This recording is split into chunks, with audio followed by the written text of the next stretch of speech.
Bırakın bari bunu. Ayağa kalk. Yavaşça. Ani hareket yok.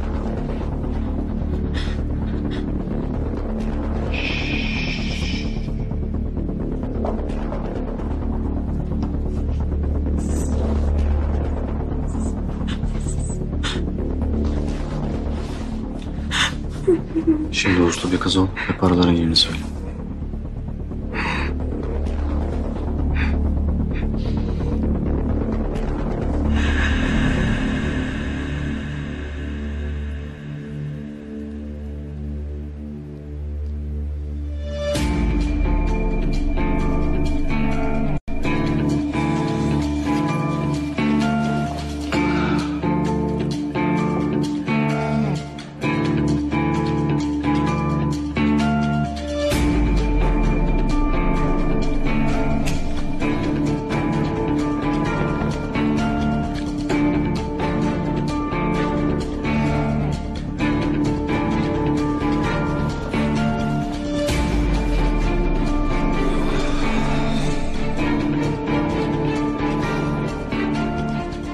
Korktun mu?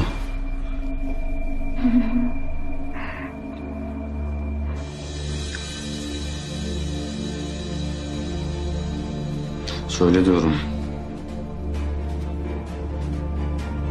Şurada paralar. Tablonun arkasındaki kasada. Kasa mı?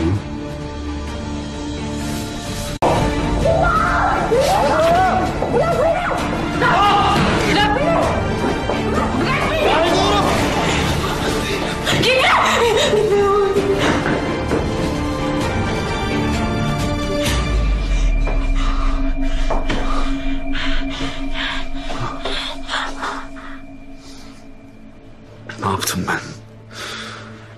Çok özür dilerim. Çok özür dilerim, affet beni.